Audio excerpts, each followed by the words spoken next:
Get in the know. Non-stop Vikings talk. It's Purple Daily on Score North and ScoreNorth.com. And welcome into Purple Access, part of the Purple Daily family, of course, here on Score North. Declan, yours truly, Judd, and Chip Scoggins wearing his Tennessee pullover. And you know what, Chipper? That provides us good old Rocky Top, a perfect place to start. What do you make of the more and more mock drafts that we are seeing that are sending Hendon Hooker to the Vikings at 23? Are you calling subterfuge, which is what I think it might be, or are you calling reality? Yeah, it's weird because I saw another one today. I think CBS was the one I saw today. That's like four then. Yeah, I've seen three because it's what McShay. Yep. And Jeremiah, I think, was the first one. Yep. I mean, these guys are clearly talking and hearing things. It sounds like they're, at the very least, they're doing a lot of homework. So I don't know if they're on quarterbacks. I don't know if these guys are putting two and two together and saying, well, the top four guys are probably going to be gone and Hooker's going to be there. Or are they really hearing that they're doing a lot of work, background on Hooker? I don't know. I don't know if it's subterfuge or if there's really something to it because it's so fascinating what their approach is going to be with Cousins. Yes. I'm not convinced that that this is going to be the last year for Cousins. I think there's a possibility, two things, that sometime before the start of the season, I don't think the team's going to go up to 3 years or 4 years, but at some point maybe Cousins says, okay, can we do an extra year, so 2 years? Or they get to the end of this year and say, Cousins say, let's do another year. So it's so fascinating what to do, but I'm a big Hendon Hooker fan. I mean, I make no bones about that. What he did for Tennessee football the last few years and this year specifically, you can't overstate. And how beloved he is in that state right now for what he did. How much do you think that his success was a product of an offense that is really well coached? Yeah, that's the one thing I don't know. Like character, teammate, leadership, A+. I mean, he is beloved by coaches, players, teammates, people in the school, fan. I mean, just he's everything you want from a quarterback in that regard. Good athlete. The age doesn't bother me at all one bit. The ACL, assuming that's okay, that doesn't bother me. But the system is so unlike anything you see at the NFL level. I mean, you just don't see that. And so right. I think it's unfair when you say guys are only good because of a system, because I don't think that's fair to them. But you also can't. You also have to acknowledge that, hey, that system is pretty quarterback friendly, and it really puts. And he ran it well. I mean, he ran it great. I mean, he loves the deep ball, and he took advantage of it. But it's just so different than NFL offense, Judd, that I don't know. I mean, it would take a smarter NFL or smarter football person than me to know how his skills would translate to an NFL offense. Because he's got the tools, right? He's got the arm. Yes. He's got so it's not a tools problem. It's an actual. How is it going to translate now? Because obviously with the Vols, he played in a system in which he was incredibly successful, but you can't, to your point, and you're exactly right, you can't coach it up that much. You can certainly coach things up, but in this league, you can't coach it up to that degree. No, and the things that they asked him to do are totally different than what an NFL offense is going to ask him to do. And so that's in terms of reads and all the different things and the way, the routes that they ran. I mean, Tennessee spread it out so far. I mean, they were literally sideline to sideline and trying to snap it every 9 seconds. And he did it great. And he throws a really pretty deep ball. He took advantage of defenses that were scrambling.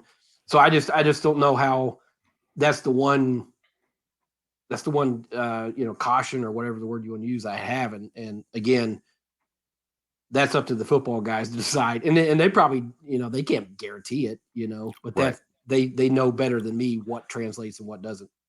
So Chipper, you touched on a thing as far as the quarterback goes that I think translates to the entire thing, or entire team. And it's something that I can't decide. When you talk about, it's going to be so interesting to watch the track here of Cousins and what the Vikings decide with him. I think that goes to the entire team. Do you have any idea or clue? And by the way, just to be clear, I like what they're doing. It's very clear they're doing a lot of work on things. It's very clear that I don't think that there's just like one set plan.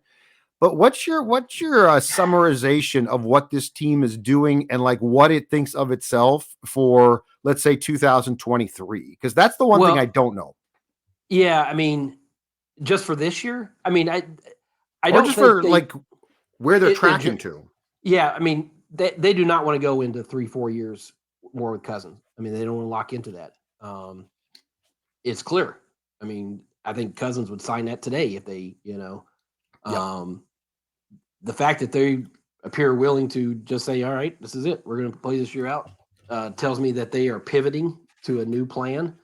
I don't think they want to have a rookie starter quarterback. So that's, but this is probably going to be talking out of both sides. They don't want to have a rookie starter, but I don't think they're married to drafting a quarterback this year, which would open up to, and we might roll our eyes at this.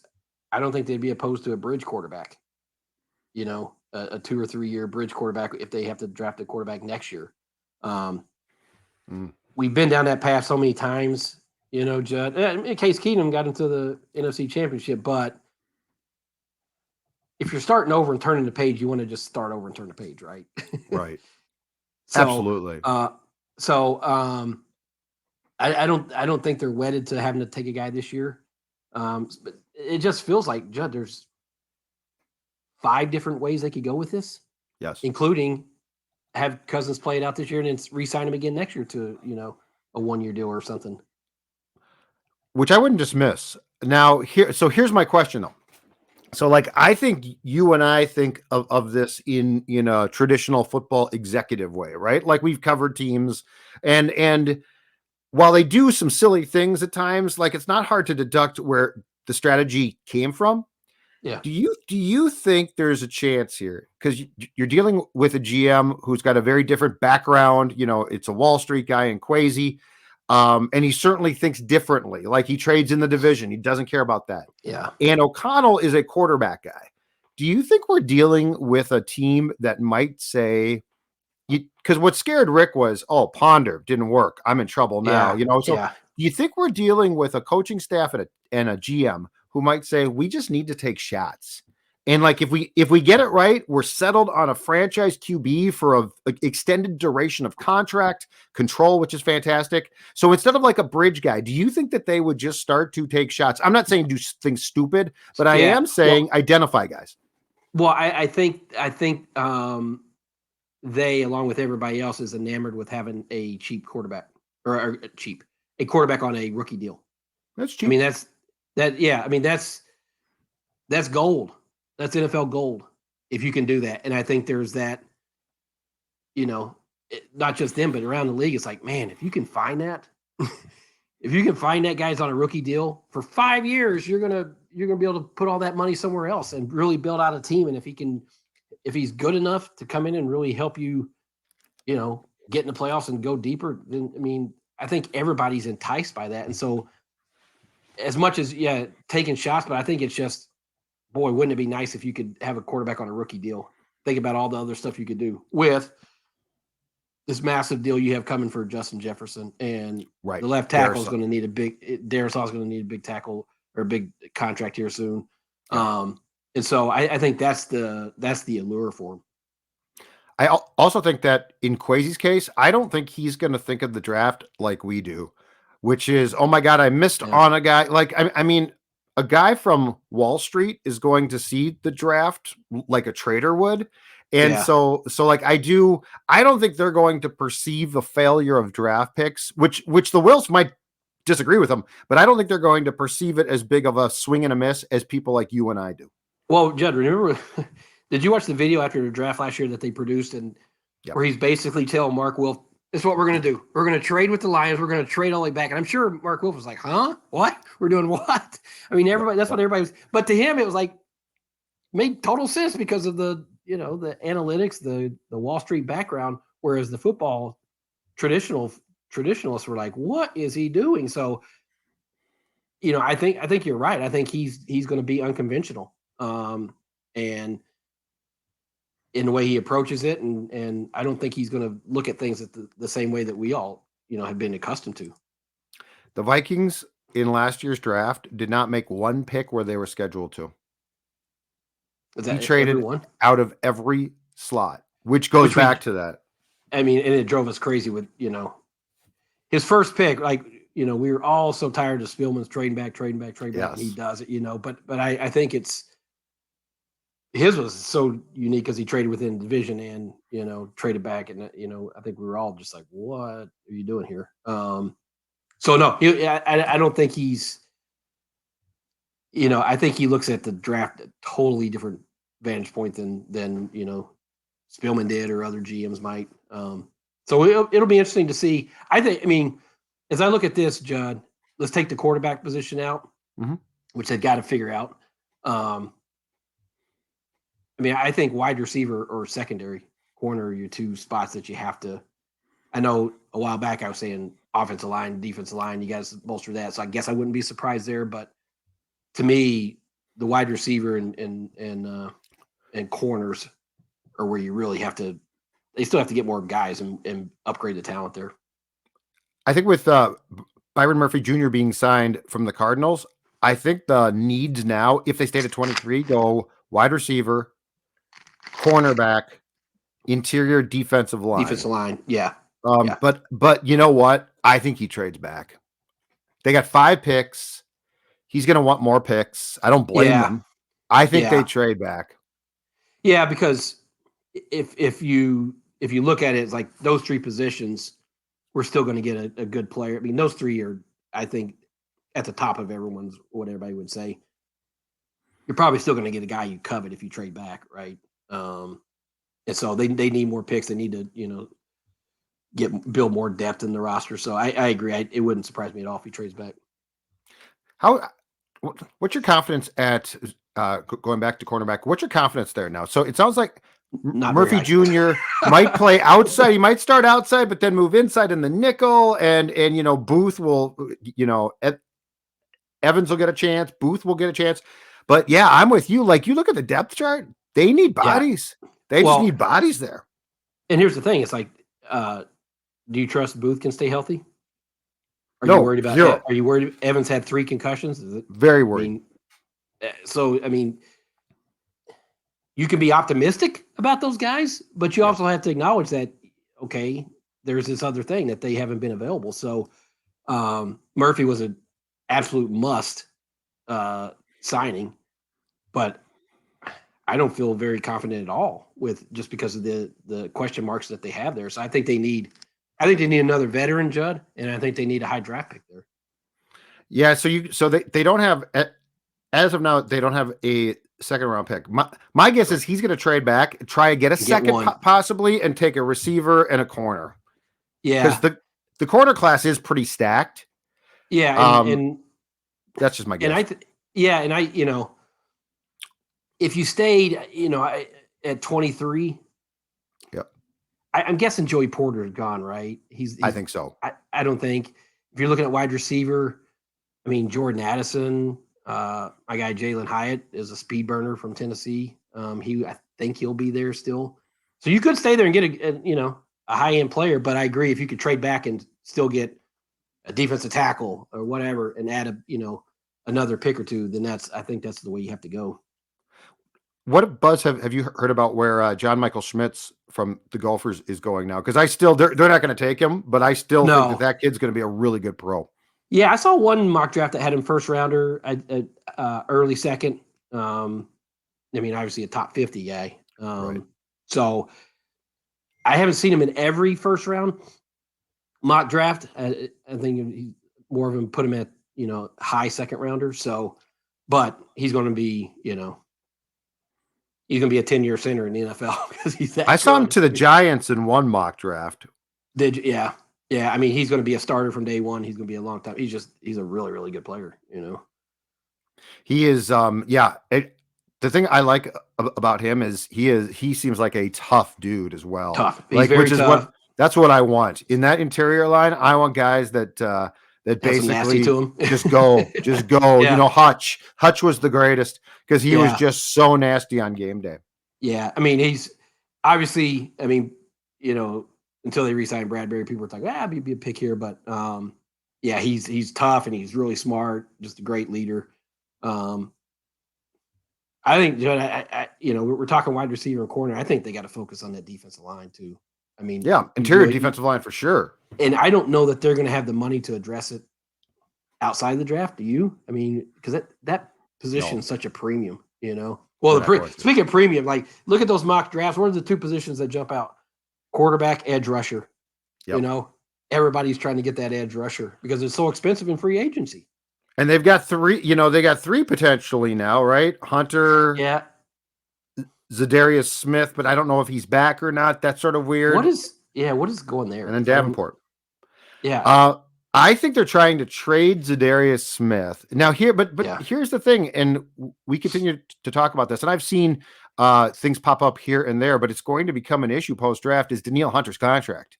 Yeah. Like speaking of paying him, they're going to have to pay him. Like he's not going to play on that contract. That contract was designed for him not to play in 23. Yeah.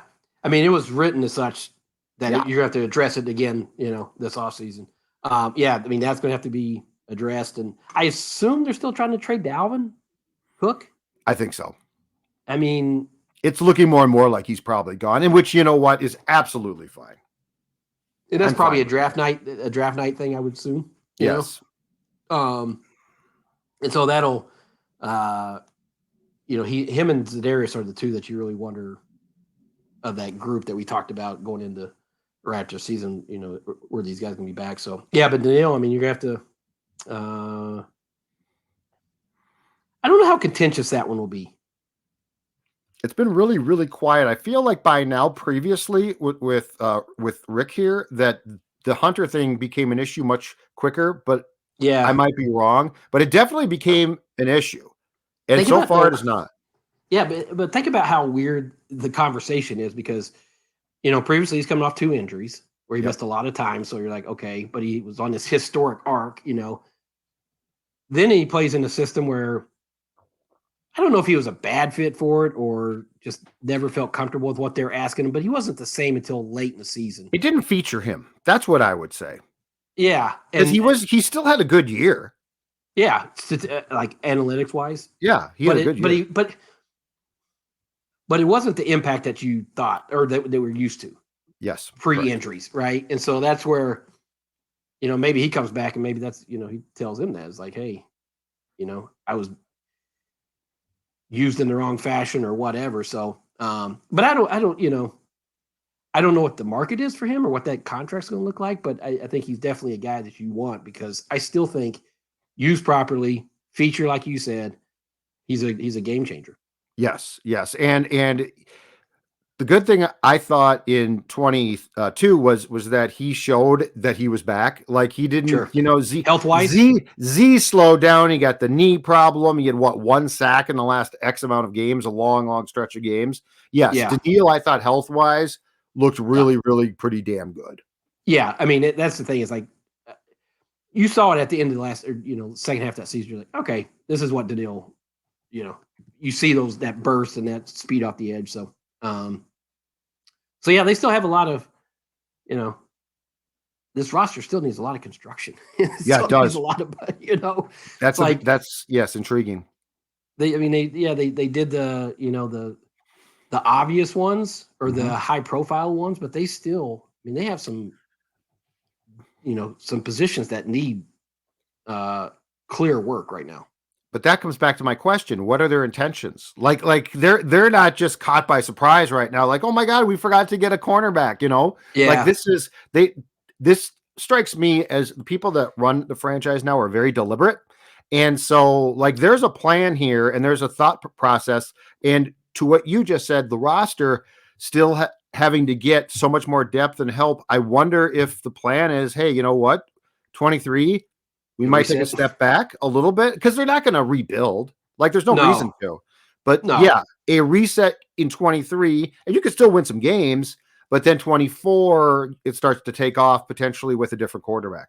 Well, that's the weird thing is like at some of these positions you're resetting and you're bringing in some youth, but you still have Kirk Cousins as your quarterback and Justin Jefferson as your wide receiver, and I know. you bring back Harrison Smith, and you're probably gonna you have these still some high end talent, so it's not like you're just gutting the roster and rebuilding. That's not at all. So it is, but it does feel like this is Kwesi starting to put his fingerprints on this roster and what he wants to look like going forward. And O'Connell as well. And Kevin O'Connell. Yeah. And I feel like the offense should be in better shape. They disappeared for enormous stretches of games, which, and still, I think that they were 8th in scoring, something like that. Yeah. The top but they should be top 5. And I think what we're seeing is moves made that aren't sexy moves, but they are made so O'Connell can do more things. Yeah. I felt like he went into his bag of tricks early, and then that was sort of it, and the party was done. I don't think the party should be done at that point. I think it should be getting started. And that's where, you start with Jefferson and Hawkinson, but if you add that number 2 receiver, a speedy guy take on the other side, maybe. And that's why I wonder if they're at 23 and one of those guys that they really like is sitting there, as much as you want to trade back, you say, you know what? Let's just take this pick. Let's take this wide receiver. Let's plug him in opposite JJ, and we'll figure out the picks, later on. But O'Connell might. Yeah, that's where I think if you can add that second receiver, then that offense can get into a top 5.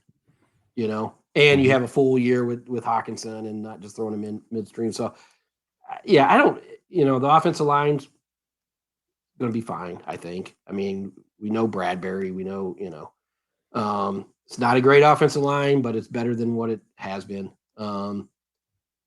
Defensive line, I have my concerns. Secondary, I have big concerns. Which leads me to my next question. We are assuming, I think, and look, Ed Donatel, I think, was a disaster for the most part, so that's fair. But to what you brought up earlier, we are assuming that Brian Flores is going to come in and wave a magic defensive wand and change the what's your realistic expectation? Because yes, you know what? A different scheme, I think, can feature different players. Hunter, for instance, Harrison Smith, for instance. But how much do you think he can fix this thing just through being him? Well, it wasn't as much as we want to conveniently dump on Donatel, and he was, I did enjoy it. Yeah, it was. It was a personnel matter too. Yep. And but I think, look, it's going to be better. It can't be worse, right? Right? It can't be worse. Hopefully not. There are some. They actually could fall a couple of spots and be dead last in the league in a few more places. No, I think you'll see it. Obviously, going to be more aggressive, and I just think there's going to be, now they may give up some big plays because of that, but I think it's going to be, you're also going to make more things happen positive by being aggressive that way. So, but linebackers. That's what I was going to ask you. You're going to be young. Needs to be good. Yeah, they talked a lot about him glowingly behind the scenes, but haven't really seen a lot of him. The defensive line, I think the interior need to get better there, and then so I think it'll be better, but I don't think this is a quick fix. I don't think like 1 year they make this dramatic improvement defense. If they are, give Brian Flores a raise and wish him or wish him good luck on he'll be his head coaching job. He'll be gone. See you later. Bye. When he's getting his head coaching job, tell him things on the way out the door, because they have a lot of work to do to improve. Great stuff, Chip Scoggins. Talk to you soon. Thank you very much for joining us. All right, brother. We'll see you.